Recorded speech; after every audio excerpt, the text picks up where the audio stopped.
I tell people I pump gas, but the big term is project management consultant. I started small, you know, those popcorn wells. But as time went on, your reputation gets around. I manage some of the newest, the highest tech, the most aggressive projects, wildcats in the world. We're drilling into real-time, real Mother Earth, and so you never know what you're going to hit. Those are wildcats, and they're all in Saudi Arabia.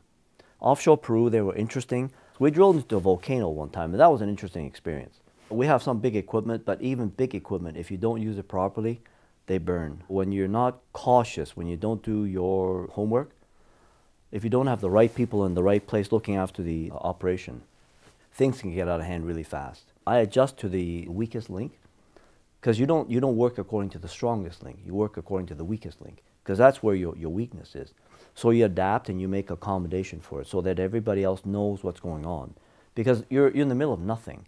And to get something new, a new person from, let's say, Brazil or Russia, that takes months. So if this is the person you got, this is the equipment you have, this is the situation you have, that's what I work with. I manage, as mentioned, teams of 130 men, but the team leaders, we have daily meetings, and we all have a responsibility. My job is to make sure all that is coordinated.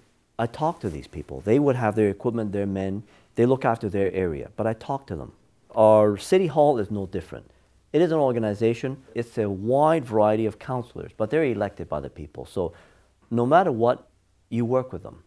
However, whatever the temperament, whatever their idiosyncrasies, you have to adapt to that. You can't just say, I don't like the way he does this or she does that. I don't like him, I won't work with him. No, you have to involve that particular person because that person represents a ward and they have their passion about certain issues.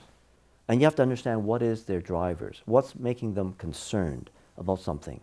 So that's why it's no different than managing an organization elsewhere.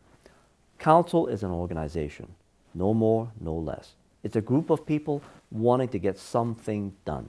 The mayor, according to the Municipal Act 224-225, is the CEO. He's at the head of it. And he manages City Hall and London through the city manager. And then the third part of the triangle are the councillors. And their job is to make sure that there's accountability and transparency between the mayor, the CEO, and the city manager. Right now, our problem is that triangle is broken. We have 3 separate dots that's not connected and it's not functioning.